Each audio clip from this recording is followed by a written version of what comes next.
I'm Ronnie Kaufman. I'm a professor of plant breeding and genetics and director of international programs. I want to welcome everybody, especially want to welcome the acting director of the Peace Corps, Carrie Hessler-Radelet. I hope I got that right. I'm trying hard. And also other members of our party, our colleagues, Brian Melman, Alicia Barea, Elizabeth Chamberlain, and Dove Russo. Would all of you stand up so everybody knows who you are? Thank you very much for coming. We're really honored to have you here. So I'm your official MC for the evening. This is the third event celebrating CALS' 50th anniversary this year. Tonight marks the closing celebration of what was, I think, quite a momentous day that started with the signing of two Peace Corps memorandums of agreement with President Scorton and Carrie at 9:30 this morning. So we're all pleased with that. At this event, the new Paul D. Coverdell Fellows Program in Cornell Development in Global Development in the College of Agriculture and Life Sciences was formally announced and became official. A lot of people in this room made that happen, so we all appreciate it. Thank you very much. It's fitting that today has been all about the Peace Corps, a proven partnership that has been going at Cornell since 1961. Carrie has met with lots of Peace Corps volunteers and potential recruits and delivered a lecture on making a difference in Milstein Hall. Most momentously, she participated in a leadership meeting with deans, advisors, and vice provosts from all 7 colleges to discuss expanding the Peace Corps partnership across Cornell. Since 1961, the Peace Corps partnership with Cornell has primarily been with the College of Agriculture and Life Sciences and City and Regional Planning in the College of Architecture, Art and Planning. It's the hope of many people in the room that Cornell's internationalization efforts in the future will deliver more Peace Corps volunteers and expanded opportunities for Coverdell Fellows and Masters International students across the university. I'd also like to point out that as today we have a new, expanded, more inclusive Peace Corps website at Cornell. I want to thank Darcy Dill, Marshall McCormick, and others in this room for their efforts and encourage you to check it out. It's at www.peacecorps.cornell.edu. So let's get started with the program. I want to introduce Jim Haldeman. Jim serves as Senior Advisor to International Programs in the College of Agriculture and Life Sciences. Jim is in the midst of retiring, flunking retirement so far. He's been working on a proposal last week. Till recently, he served as the Senior Associate Director. When Jim formally retires in June, we'll honor him more fully at that time.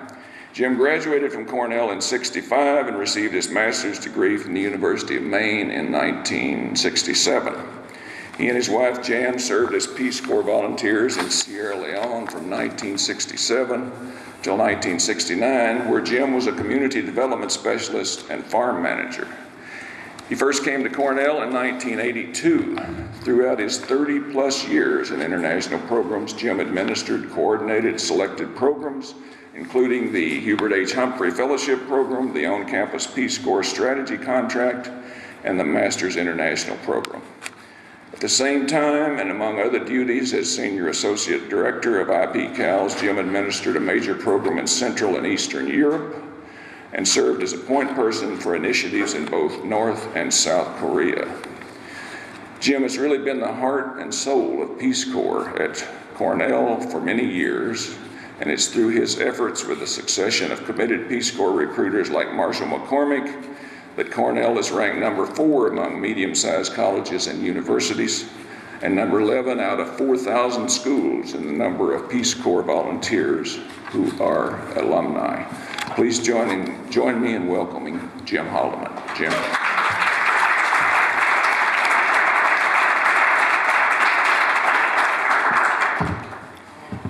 Well, I can cut my presentation in half. Ronnie just said half of it. Well, I too want to welcome everyone. Delighted to see so many people here for one in a series of events marking the 50th anniversary of international programs here at Cornell. And, you know, over the last couple of weeks, as I've been preparing for this and some other things, I've witnessed a tremendous commitment. There's always been a tremendous commitment, but I've noticed it more this past couple of weeks. I'm part of some of our staff members, particularly those who helped me put together a PowerPoint presentation and prepare for this event tonight. And I want to acknowledge them and ask those who've been mostly involved to please stand and don't be bashful. Sarah and Anna and others, please stand up and be recognized for all your hard work.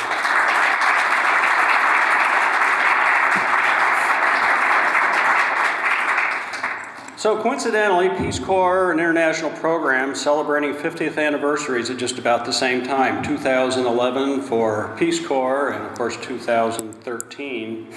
And the theme for tonight's program is IEP, CALS, and Peace Corps, a proven partnership.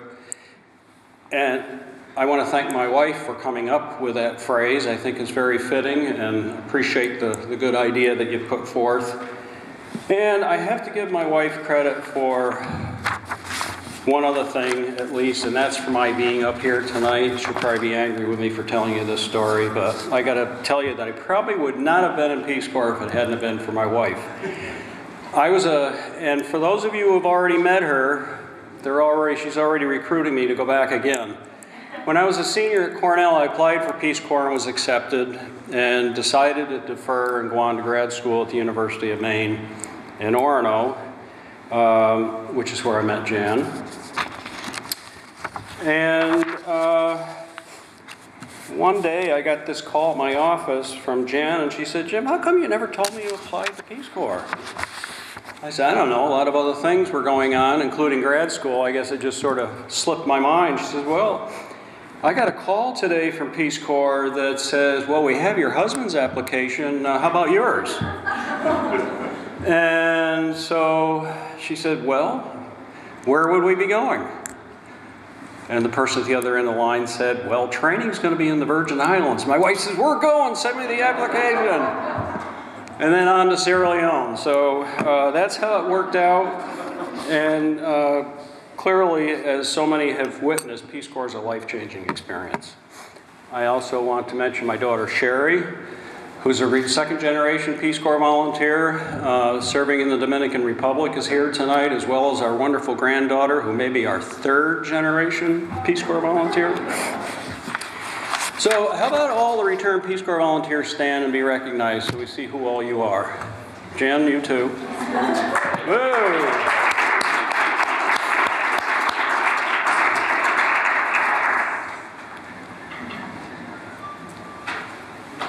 Okay, so IEP, CALS, and Peace Corps have proven partnership that, as Ronnie mentioned, actually started back before IEP, CALS came into existence. It started in 1961, and in the very first year of Peace Corps, 18 Cornell graduates became Peace Corps volunteers. Also in the early years, a lot of the training for Peace Corps volunteers took place on university campuses, and Cornell was one of the early ones to provide training, including 103 Peace Corps trainees reported for a Peru project representing 31 countries, representing 31 states and Puerto Rico, and the range in age, if you can believe it, was 18 to 71.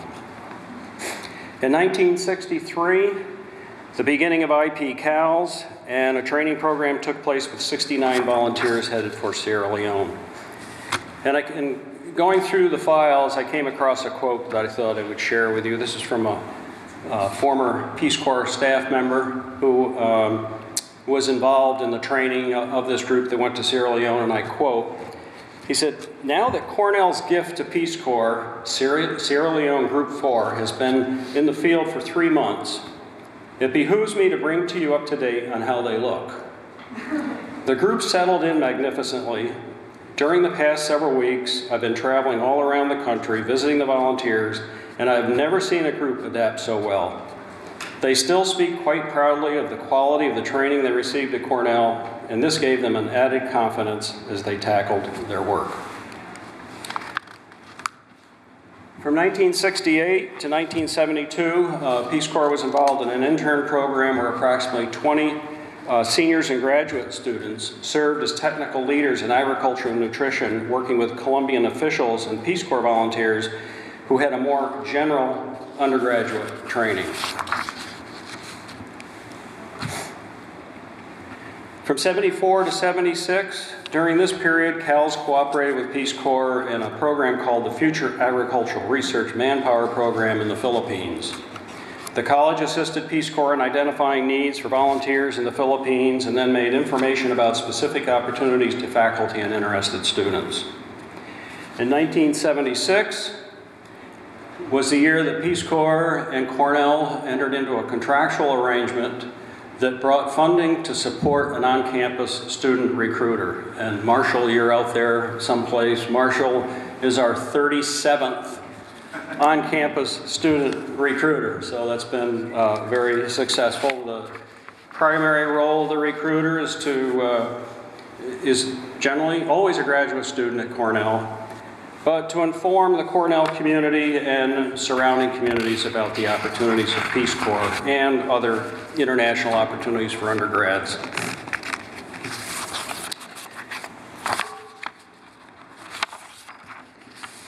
So 1998.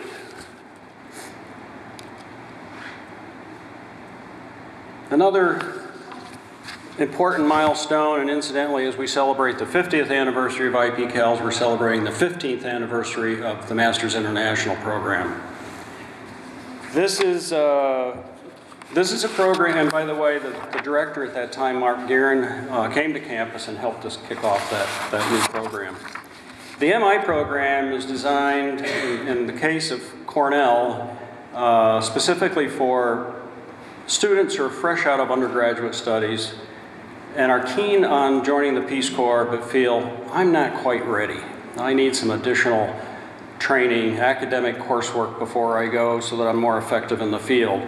So the model here is a student applies to our MPS degree program through the graduate school, completes 2 semesters of academic coursework, on to 27 months in the field, prepares a project paper, and once that's submitted and accepted, they're awarded an MPS degree.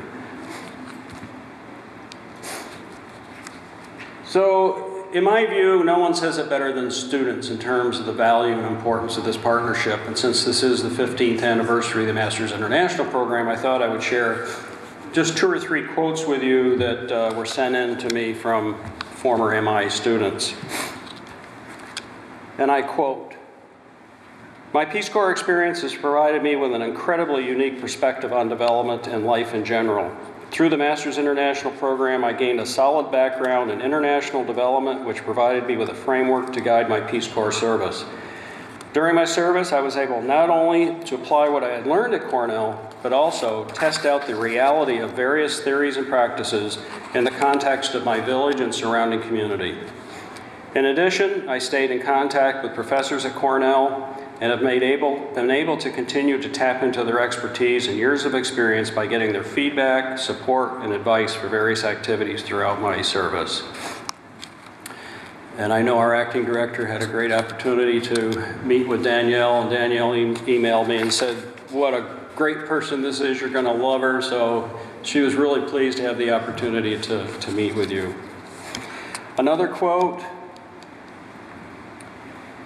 "As a Master's International graduate in the field of international agriculture and rural development, I was able to conduct research while simultaneously serving as a Peace Corps volunteer.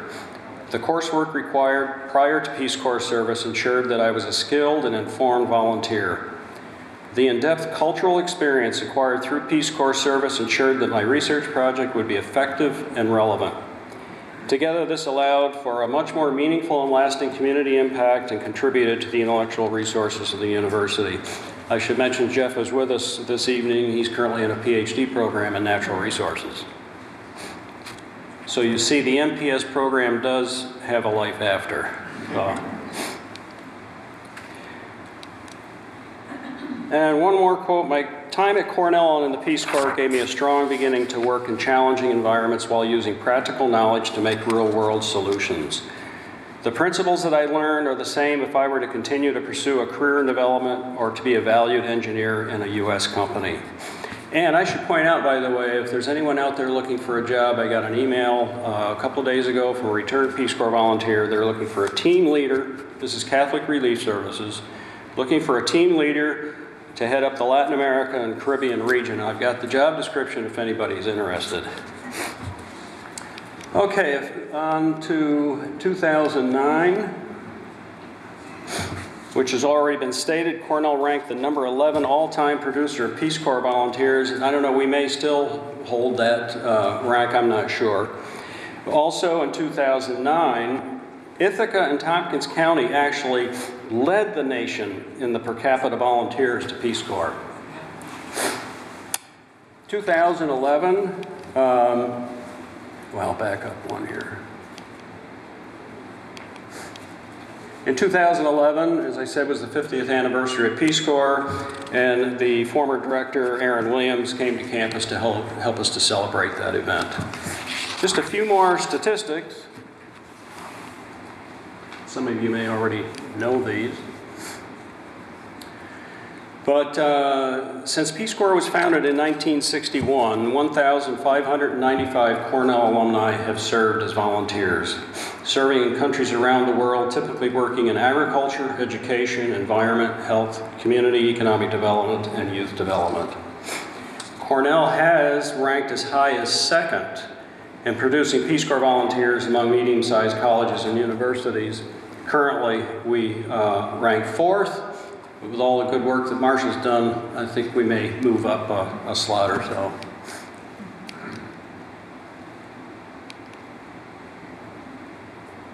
In addition, Ithaca ranked number 3 in the 2012 10 metropolitan area volunteers per capita, and you can see we're only 0.2 of a person away from being tied for second.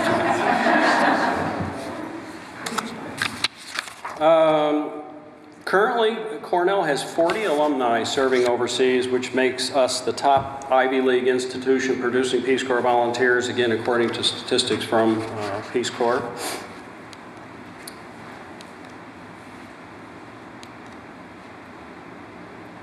In 2013, I'm leaving as a blank because I'm going to let the acting director expound on that a little bit further. Ronnie's already alluded to it, but we'll wait until Carrie comes up and speaks. As I said earlier, only a student can really say it best in terms of the importance and value of this relationship. So I just have one more quote. Well, I have two more, I'm sorry. The first one is from a Cornell grad who was not in the MI program, but graduated from Cornell and went directly in the Peace Corps. I graduated from Cornell University in 2007. Cornell gave me a strong, balanced education that prepared me to tackle a variety of challenges with a practical, focused mindset. In particular, I think my college experience prepared me to be comfortable interacting with a diverse group of people, working through a diverse set of problems. And lastly, and Parker is here tonight, I was pleased to see that. Quote, the hybrid experience of academic study at Cornell combined with 2 years of legitimate field experience in rural development with the Peace Corps was a unique opportunity that continues to influence me personally and professionally. As both a graduate student and a Peace Corps volunteer at once, my service was a stimulating mix of theory and practice that can't be duplicated. I think that's a super quote. With that, I conclude my presentation, and as Ronnie indicated, certainly Peace Corps has been a priority part of my work here at Cornell. It's been a pleasure to work with the entire Peace Corps community, staff, students, returned Peace Corps volunteers, you name it. So thank you, and hope you enjoy the rest of the evening.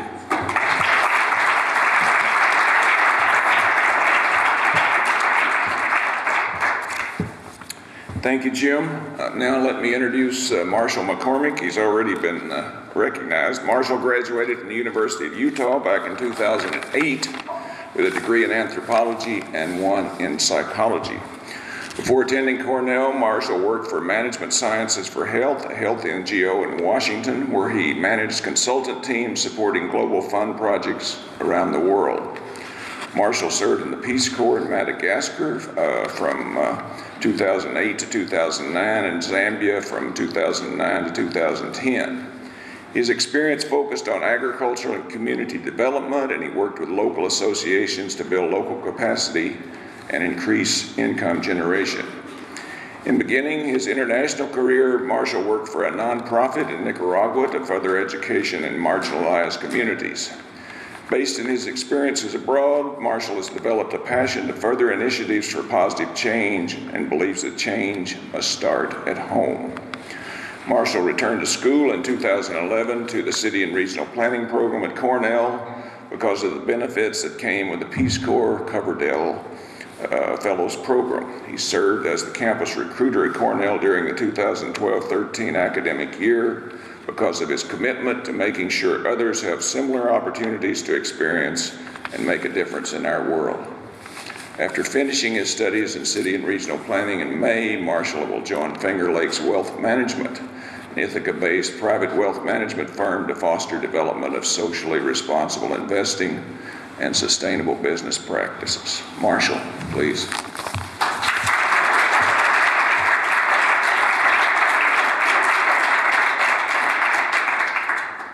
So I thought I was going to tell you guys about me, but Ronnie already did that for me. What I do want to do is talk a little bit about the student experience of connecting graduate studies and a Peace Corps experience into one cohesive whole that helps not only my future, but hopefully something we can all benefit from in the world, in our lives. So I started, as Ronnie mentioned, in an education nonprofit in Nicaragua. I was studying in Salt Lake, and I wasn't feeling very fulfilled. I felt like I could make greater change. So I dropped out for about a semester and a half, and I moved to Nicaragua. I started working with an organization called Empowerment International, and we worked with marginalized communities, landless families that were living along railroad tracks that couldn't afford to send their kids to school. I mean, if the kids did have access to school, the families really needed the income from those students, from their children, to support the entire family. I worked with them for about 6 months and went back to finish my studies in Salt Lake City. And upon graduating, wanted to get back into that. Anthropology and psychology didn't really give me that avenue to create the change that I thought I could make in the world. So I joined Peace Corps and went to Madagascar.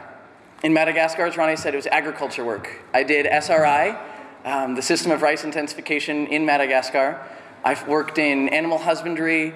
I worked in vegetable gardens and school gardens. And one of the things I noticed then through something that Peace Corps had started was how we could measure the impact. We started tracking the number of people that we influenced, the number of people we trained, what we taught them, and how we affected their lives. From there, there was a coup. The mayor of the capital city decided that he was going to take over the country, drove tanks in, and took over the presidential palace of Madagascar. Peace Corps, as the safety and security specialists around the globe that they are, had us out of there within 24 hours. Landed in South Africa, and I had the opportunity to transfer to Zambia.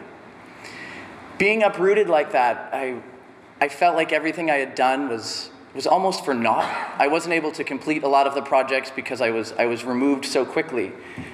And so I get to Zambia, and I'm having a hard time starting again. I get to the village, and it's you sit down with this whole new community and a whole new language, and as Peace Corps wants you to do, you say, what can we do to change this community, to make your lives, to make your community a better place?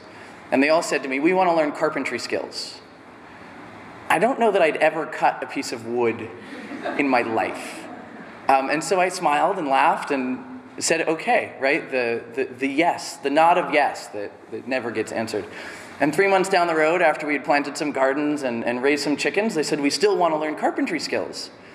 I said, okay, all right, and we started planting more corn and more trees, and then they said, we want to learn carpentry skills. And I said, okay, all right, we're going to learn carpentry skills. So we put together a small projects assistance grant through the US Embassy, facilitated by Peace Corps, and received a few $1,000s to implement a carpentry project. We started by planting a few thousand trees, those that grow really quickly, right? We have to plant something. We started planting these trees, some that grow very quickly and you could harvest within a year or two, others that will be really solid hardwoods in the next couple of decades, 10 to 15 years, if not even longer. And in doing that, so we planted those trees, and then we found a carpentry trainer. He came to the village, lived in the village for 30 days, and taught a group of about 20 men, 20 of the village men, how to make things. They did doors, beds, bookshelves, stools, tables, you name it. They learned how to build it. The materials, the tools, the wood, the glue, the nails, all of that came from the grant that we got from the US Embassy. And it ended up in this association that the men formed, an association of carpenters, we'll call it. They named themselves, they wrote up their bylaws, and they started contributing 10% of everything they sold back to the association so that they could replace broken tools, they could build themselves a tool shed and a workspace for everybody to go and work in. And after that, we did a business training, how to sell your products, where to find the market, and how to brand yourself to set yourself aside from the next village over or 4 towns down that might be making something similar. The project went well, and I heard about a year later that the US ambassador to Zambia went to visit the village just to see how the project had continued, and was impressed to say that the men were still producing and that the families had noticeably increased their expendable income. Another thing that we could measure, right? We could tell the amount of money that these people had been making, the number of objects they'd been selling, and the way financially their homes had improved. From there, I finished Peace Corps and moved to where all Peace Corps volunteers go, to DC, where the government is in its strongest form, right? And I worked for a large nonprofit where we did exactly this, measurement and impact. We wanted to figure out how Global Fund grants were affecting health institutions throughout the world, from small clinics in rural Rwanda to the entire health ministry of Guatemala. We were quantifying that. And so I came back to school to further those studies, to really figure out how we can measure impact in the projects that we do, and where I'm headed now in the financing that we give. And we always focus on these things, the number of people trained and the number of kids that we've taught how to read. But one of the things that I feel like I got much more so from my service than I could ever have gotten from the program here at Cornell, wonderful as it is, was how we measure these intangibles, how we measure the effect of an older brother that doesn't have malaria and how he can mentor his siblings to continue going to school as he did, or to continue learning carpentry skills as his father may have. And Carrie does a really good job, and I hope she'll share some of these stories tonight, about the intangible things that some of the largest academic institutions try to measure. And we focus on all of the things that we can see, we can touch, we can feel, but not those things that we just know are making a really big difference. So as a student, as someone that went to Peace Corps and is now here at Cornell, I find that the combination of the two, of combining Peace Corps with my graduate degree, has been unbelievably beneficial. Not just in the way that I'm framing my education now, but in how we think about the changes we can make in the world. And so I'll challenge everybody to think that it's not always about what we can measure, but about the ways that we can make change, even if it's just in one person or in one community, and even if it's something that we can't really put a finger on. If we go out there, as we're all committed to service, we can make that happen. But before I step down, I want to introduce the 38th Peace Corps recruiter from Cornell. He's sitting in the back, and he's about to leave in a minute. Patrick Starr, an MBA student graduating next May.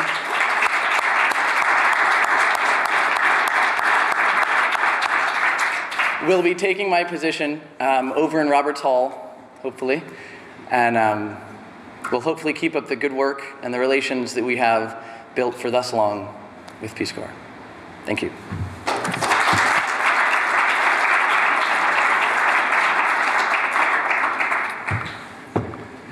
Thank you, Marshall. It's my pleasure to introduce Alice Pell, our Vice Provost for International Relations and Professor of Animal Science.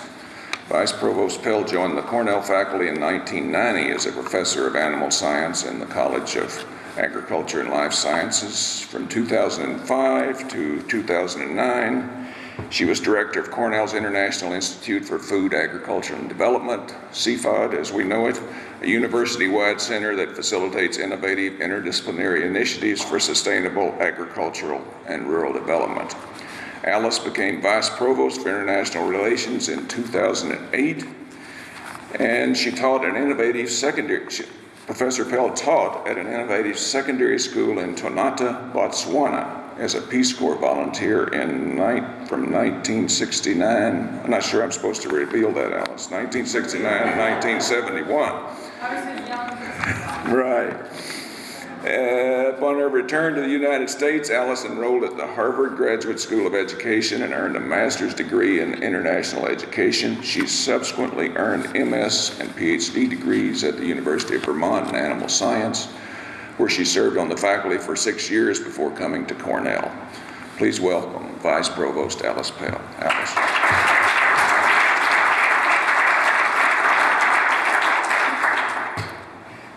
This is sort of embarrassing because I think that my introduction is going to take longer than what I have to say, but that's okay. My job tonight is to introduce the person whom we know already is here, whom we've been listening to eagerly all day. So it seems like a little bit of an anticlimax to say, and here comes the interim director of the Peace Corps. But having listened to Carrie all day, I've been really impressed. A, she really cares about the Peace Corps, and as a former volunteer, I agree with that. B, the discussion that we had this afternoon about sort of ways forward, both with the Fellows Program and with the International Masters Programs. I think that there are lots of different ways that we can run those problems and make them have more impact on both the Peace Corps and at Cornell. So I'd like to welcome Carrie to Cornell, not just for this trip. We want you to come back and we want to continue those conversations and we want to make really good programs. So I'd like to welcome Carrie Hessler-Radelet, and let's listen to what she has to say.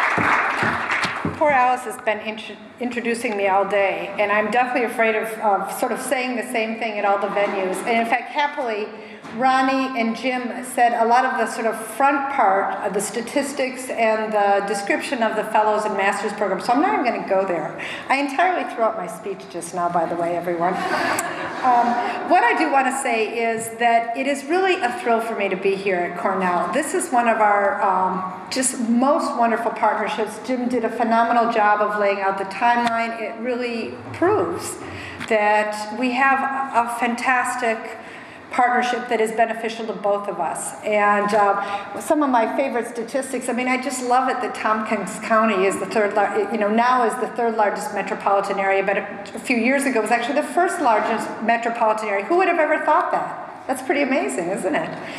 But it's really a great pleasure to be here. Cornell is such a unique environment, really. I mean, the blend of Ivy League with the sort of really hard science and agricultural skills, that we need so desperately in our developing country partners, that are requested so frequently by our partners. And so for us, it's really one of our top partnerships, our top priorities. And I was thrilled this morning to be able to speak with, or to meet and sign a memorandum of agreement with President Skorton. It created both Masters International and Fellows programs in both IP CALS and in the city and regional planning. So that's terrific. And then later in the day at 2 o'clock, as Alice just mentioned, we had a fabulous conversation with about 10 different deans or associate deans or other academic leaders in Cornell to talk about how we might take this partnership to a higher level and make it a university-wide partnership, which I think would be really incredible. And Marshall, I thank you for your description of your own service and how the sort of mix of academic and Peace Corps work really do work together to strengthen both programs. I had the opportunity, as Jim just mentioned, to meet Danielle Stormer in Senegal. What a phenomenal volunteer she is, and what an exceptional credit she is to your institution. She is a third-year volunteer, meaning she re-upped after the end of her regular Peace Corps service, and she is what we call a Peace Corps volunteer leader. Now, we don't have very many of those. We only have one per program, so she's a Peace Corps volunteer leader for the Agriculture Extension Program. And so what that means is that half the time she continues her work with master farmers at doing new seed varieties and working with master farmers to help them serve as examples to their fellow farmers. And then the other half the time she is engaged in helping train our new volunteers. So I actually had the opportunity to see her in action at the training center. We have a really wonderful training center at Thiès in Senegal. And she was there teaching a new group of volunteers how to graft a mango tree. And I have to say, she's a very effective teacher, and even I learned how to graft a mango tree. So I came away with new skills. And it was wonderful to see her in action, and it's fantastic to see photos of her, so that's really terrific. You know, I really believe that the strength of the Peace Corps program, and those of you who heard me this morning will, you know, I'm sorry to repeat myself, but I really believe that the strength of our program is the relationships that we build. Because if you think back in your own life, the people who were influential in your lives were people that you knew well, people who you trusted, people who you knew had your best interests at heart. And relationships like that, that are trusting and that are open, are relationships that take time. And they're intimate even. I mean, they're personal. And so and people say to us all the time, you know, why don't you shorten your program? You'd get more applicants. But the truth of the matter is you need 2 years. If you're going to work in another country, if you're going to be immersed in that country, you need 2 years to learn the language, understand the culture, and build those relationships that are the basis for profound personal change that goes both ways. And if you're going to be employing a method of development that really involves an appreciation for their culture and a desire to learn from them, to see who the change agents are in their communities, what are the opportunities for development, what are the challenges that they face, what are their priorities, and then you work together to address those priorities. That takes 2 years and even more. I mean, Danielle has given it a third year. I met another volunteer here just this afternoon who spent 4 years in Paraguay. I mean, that's incredible commitment. But that's what makes Peace Corps so powerful. And I also want to say that the field of development is changing incredibly. I mean, it used to be, and Jim, you probably remember this from your time, is we would just sort of send volunteers out to the community and we'd say, well, see you in 2 years, you know, find something to do, good luck, and that was it. Well, now that is not the way anymore, for sure. Now all of our countries, including every single village we work in, has a development plan, and they expect us to prove actually through evidence how the work that we're doing is going to contribute to their development goals. And so our work is much more rigorous. But we like that. We think it's good. And our volunteers want it too, because our volunteers study at institutions like Cornell. They want rigor. They want to show results. And our host countries expect it of us too. And so it's a dance between wanting to sort of monitor and evaluate and do the research that shows that you're making a difference, but also being incredibly responsive to their needs and appreciative of the things that they bring us, of their approaches to development, and then sort of finding the middle ground to it. And our partnerships with universities really help out. And I was especially thrilled this afternoon to meet with Erica about the SRI program, which she explained to me, and it didn't take all that long. And I even political science, economic, public health background, even I understood it after a half an hour. And it's really exciting that we're partnering now in the West Africa Food Security Initiative, SRI and Peace Corps, and we're going to be training volunteers from 9 nations. And so that's going to be the grounding for our technical training in agriculture. And we're working with some local institutes, the Songhai Institute, and I believe we're going to be doing it in Senegal as well. So it's a very exciting example of how we're working with universities, not only in terms of recruiting your graduates or attracting fellow students to your university, but also in terms of technical exchange and learning from best practice, while being open to and learning from our local partners. So I just was so pleased to meet you and excited about the future collaboration we have on all fronts. So I want to congratulate you on your 50th anniversary of IP CALS. I want to congratulate you also on your 15th anniversary of the master's program. And I want to end with a story, because I always like to tell stories. And this is a story about Sierra Leone, where Jim and Janet served. And this story is very recent. I just a month ago was invited to lead the presidential delegation for the inauguration of President Ernest Bai Koroma in his second term of office in Sierra Leone. And Peace Corps had a long history in Sierra Leone. It was one of our first countries. 63, you showed us on the map here on your timeline. Except for there was a civil war, a terrible civil war in which, I don't know, maybe a 15th of the population was killed and became refugees. I mean, it was really a terrible civil war. And so we had to leave for 15 years in the middle of the Civil War. But we came back a couple years ago, a year and a half later. And Peace Corps is really beloved there. The return volunteers from Sierra Leone, the Friends of Sierra Leone, are a very active group. And they had been advocating for a return of Peace Corps to Sierra Leone for many years. They had remained really actively engaged in Sierra Leone's development, and they had funded development initiatives through the war at a time when nobody else was funding anything in Sierra Leone.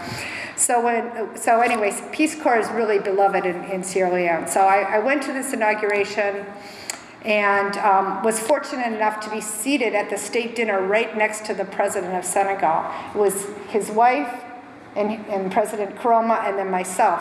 And he spoke to me the entire time. He actually ignored his wife. I felt a little bit bad for her. But anyway, we had this long, intense conversation where he was speaking very animatedly about Peace Corps and how wonderful Peace Corps was in his country's development. And so I said to him, he confided in me that he had grown up in a little village called McKinney of about 4,000 people. So I said to him, well, how does a young boy from McKinney grow up to be president? And he said, well, let me tell you that story. He said, there was a Peace Corps volunteer who lived in that village, and her name was Sharon. And this was about 63, 64, and I was 11 years old. She was the first American I had ever met. And she used to do an after-school program for the kids in the neighborhood. She'd give us homework help. And then we did community service. We'd pick up trash in the street. We helped the school build desks. We'd repair the desks at school, so carpentry skills was a big sell again. And, we did other things. We helped, in sports events and what have you. But he said Sharon was the first person that I can ever remember that talked to me about the importance of believing in a cause that's bigger than yourself, and of the importance of serving your community. And those principles that I learned from Sharon have stayed with me my whole life, and I often think about her. And I said, well, gosh, are you in touch with Sharon? Sharon would love to hear that. And he said, no, I don't even know her last name. And I said, well, what do you know about her? And he said, basically nothing. Sharon from McKinney, 1963 to 64. So I said, well, let me know if you ever come to the United States, and I'll try to see if I can find Sharon. Well, literally 10 days later, he calls me on the phone and says, President Obama just invited me to the White House, and I'm coming in a week. I'm like, oh my gosh, I've got to find Sharon. And our records are not great. I mean, they're pretty good now in the digital age, but for volunteers who served in 1963 and 64, they are really bad. But we looked at what we had, and we sure enough found a Sharon who served in McKinney in 1963, and she was living in Florida. So we called her up, and we said, you know, President Ernest Bai Koroma of Sierra Leone says that he knew a Sharon who served in McKinney in 1963 and 64. Is that you? And she's like, oh, geez, I don't know. There was another Sharon in my group, and I'm not sure it's me. And honestly, I don't remember him. But we couldn't find any other Sharon in our records. So we said, well, why don't you come on up? Anyway, so we flew her up, and he comes to Peace Corps. He went to see President Obama, and then he came to Peace Corps. And Sharon was really nervous because she said, what if I'm not the real one? He's going to think I'm an imposter. But anyway, so I decided rather than doing a public reunion, I'll do a private reunion just in case it doesn't go well. So I invited Sharon. Sharon was in my office, and the president entered with all his Secret Service people, and they came up to my office, and he came into my office, and he took one look at Sharon, and he threw his arms around her. Meanwhile, she's still nervous, thinking, what if I'm not the right one? And he said 2 words to her. He said, Touré Street, which is the name of her street. And she said, Touré Street, yes, I am the right one. And they had the most heartwarming reunion. It was just spectacular. She brought her photo album, and they flipped through photos and found pictures of him when he was 11 years old. So for him, she was a highly influential person because she was the first American she had ever met. But for her, she didn't really remember him because there were a whole bunch of kids that used to come over to her house. But the person who was influential in her life was his mother, who was the mother and father. His mother and father were her landlords on the house that she lived in. And so she says, your mother was just an incredibly kind and loving woman. And I learned so much from her. She taught me everything about the Sierra Leone market and how to cook. And she used to say to me, I'm glad you're not like those other girls that go out late at night. And she said, we developed a really incredibly strong and wonderful relationship. And so for her, the relationship that was important was a relationship with his mother. So it was just really interesting because he kind of held her on the pedestal, and she held his mother on the pedestal. But in her expressing how important his mother was in her life, he was just radiant. He was beaming. And so then once we figured out that it was in fact the real thing, then we did have a public reunion, and they both spoke about the importance of each other in their relationship. She spoke primarily about his parents. But it was just a really beautiful and touching reminder of the importance of relationships and how long they can last. They had not seen each other since 1964. She had no idea that this young man had become the president of Sierra Leone. And I think so often, and this gets to the point that you were making, Marshall, so often I think Peace Corps volunteers think, I don't know if I really did very much. I went into a village, I may have held a few classes, I taught them some carpentry skills, maybe we planted some melons. You don't know. None of us ever really knows about the impact of our work. We know how influential they were on our lives. And most every Peace Corps volunteer says that I got more than I gave. And I still believe that's true. But I also know, because I meet people all over the world who tell me that their life was changed or affected by a Peace Corps volunteer, and I'm pretty sure most often that these people have no idea what the impact is. And so I think we just have to understand that there are intangible benefits that come and that are very powerful and that last a whole life long, and most of them we really can't measure.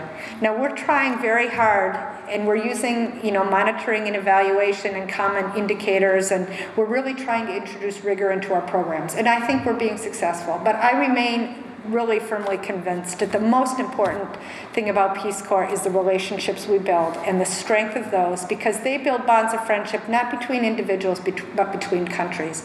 And now President Koroma is leading his nation, and his country looks to the United States as a wonderful partner. They share our values. They are good global citizens. They contribute to the causes that are important for world peace. And a lot of it is because Sharon, supported President Koroma when he was a young boy to serve a cause greater than himself. And so I just think that's a wonderful benefit. And through your programs, you're supporting your volunteers. We get phenomenal graduates from your school. We have 40 undergrads who are currently serving in 25 countries in 6 of our sectors, and then we have a whole bunch of other Masters International students, and it's just an incredible partnership that I believe is truly transformative for so many. So I want to thank you for that, and I want to now ask Jim to come back up here. And you can bring your granddaughter if you want. You want to come up? Yeah, what's your name? What is it? Havana. What a great name. Sure is. Wow, I love that name. Okay, I have something to give Jim for his long-standing support of Peace Corps within the Cornell community. I'm sad that you're retiring. I'm sure it's a great thing. But anyway, you've been such an amazing force here, not only for your field, but also for Peace Corps ever since the very beginning. And we're so, so very grateful. And nothing we can give you is actually going to be adequate. But I hope that you will accept this. I think I already gave you one of these, but oh no, these are cufflinks. Oh, wonderful. Okay. Do you have a shirt that has cufflinks? Yeah, sure. Okay. Right answer. My wife will find one. If not, you can buy one. Right. In Cornell red. You were saying you didn't have a red shirt. Right. These are Peace Corps cufflinks that we give to Jim, and also thanks to Janet for your incredible work, both as a volunteer, but especially as a faculty member here. Thank you so much Great. for all you've done. Thank you very much.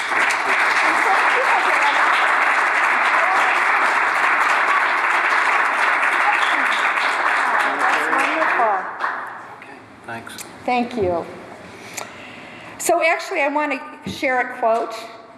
Jim was sharing lots of quotes. I have a quote from our former program director for Masters International, Eric Goldman. And this is what he wanted me to say to you. Jim was, and no doubt remains, a champion of both Peace Corps and the Masters International program. He has continually sought ways to expand the program in both the College of Agriculture and Life Sciences and at Cornell in general. His motivation was to maximize the opportunities and experiences for his students, knowing from his own experience what Peace Corps can do for people overseas and for volunteers themselves. With this in mind, he was a great resource to Peace Corps in our efforts to make the administration of the Masters International program more responsive to the MI applicants as they sought to prepare themselves for Peace Corps service. Jim was also a great asset in facilitating the addition of the Department of City and Regional Planning to the MI family. Jim has been a dear friend of Peace Corps, of the MI program, and his students. So Jim, thank you so very much. Appreciate it.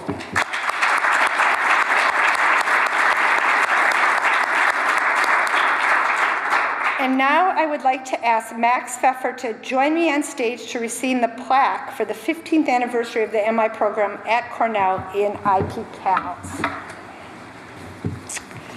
Wonderful. Here you go. This is wonderful. Isn't it beautiful, lovely frame? Thank you. Shall I read it? Please. It says, Cornell University College of Agriculture and Life Sciences. In honor of the 15th anniversary of our valued partnership, we extend our appreciation and congratulations. Your expertise and service have enabled the Peace Corps to provide qualified volunteers who've had a lasting impact throughout the world. From Peace Corps Masters International Program, 1998 to 2013. That's really great.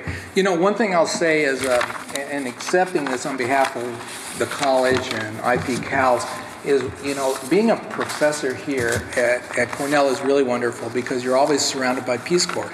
It's really wonderful. We prepare students, as you saw some of the statistics. We continue to have lots of students that go on to Peace Corps. We have our graduate students that are coming back from Peace Corps, as you know, and I've had the privilege of working with a number of those. And then finally, and sometimes we don't recognize this, and you saw that in the crowd a little bit, the great number of professors that we have here, that their whole career in many ways was marked by their Peace Corps experience. So this means a lot to us. It's very special. Thank you very much. Well, thank you so much.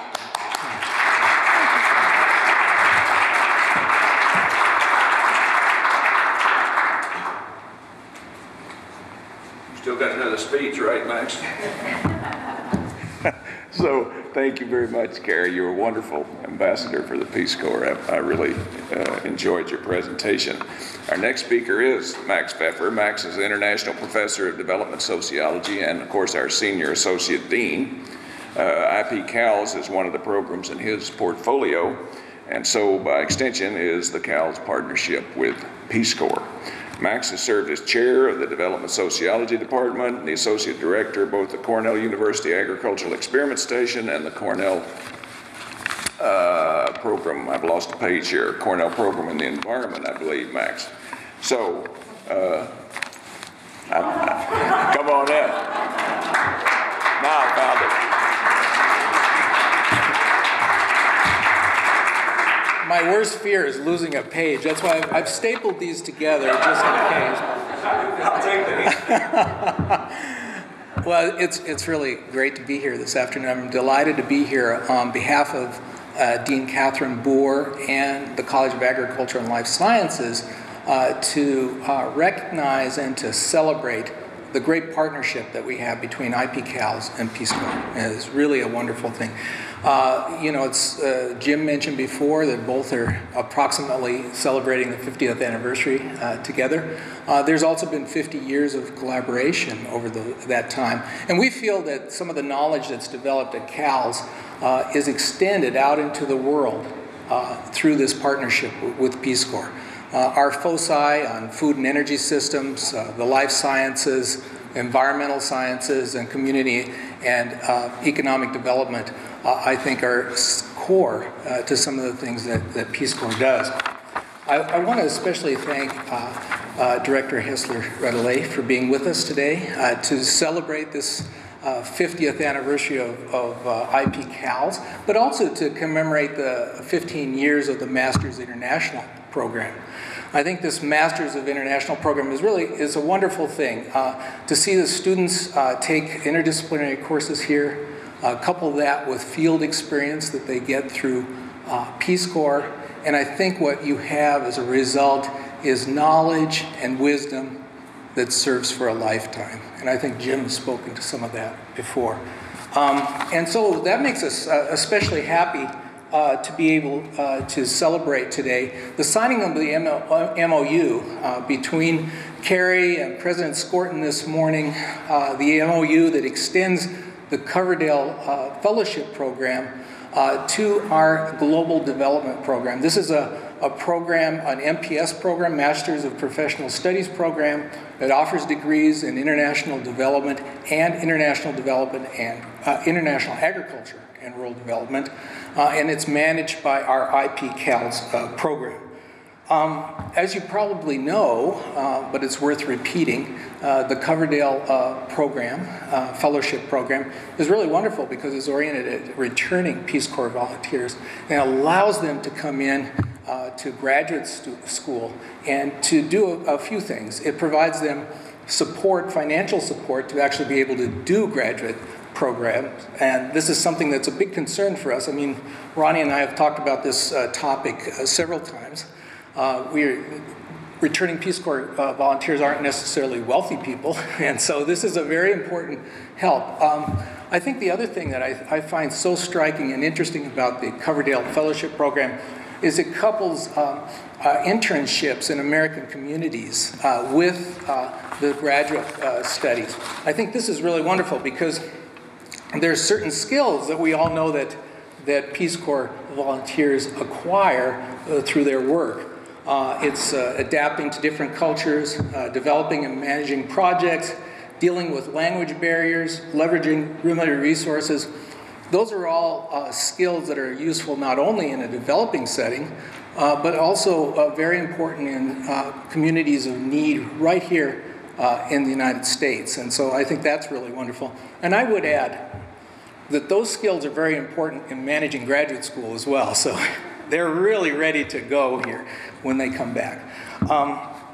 So I think this is a wonderful program. As you probably know, this MOU that was signed this morning expands an existing MOU that was originally signed in 2008 that involved the College of Art, Architecture, and Planning and regional planning, providing this Coverdale Fellowship there, and now extends this on to our Global Development MPS program. So we're really, really happy about that.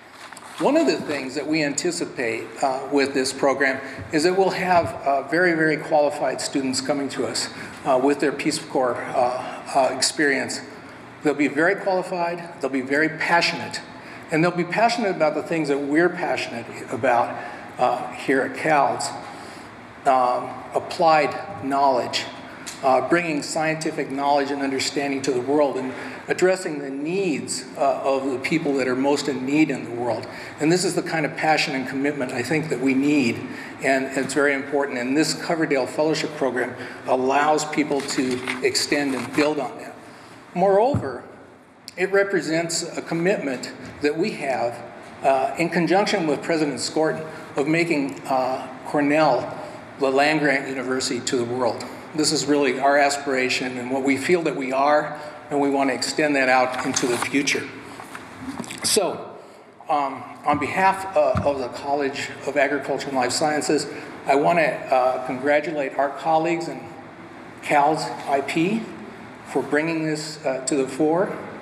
We also want to thank our colleagues from the Peace Corps for their vision and insight and foresight in creating this program and continuing to manage it so well. And we're really excited about this continuing partnership between IP CALS and Peace Corps. Thank you very much.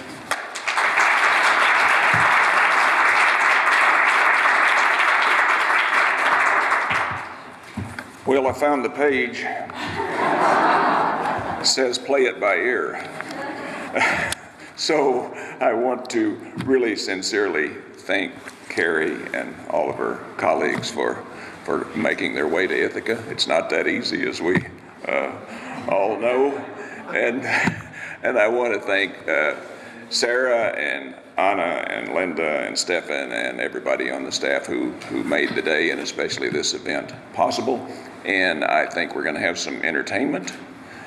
So the idea is that we'll go back and get some more food and drink, and entertainment will arrive, right? So thank you all for coming, and don't leave. Please help yourself to the food and drink and wait for the entertainment. Thank you very much.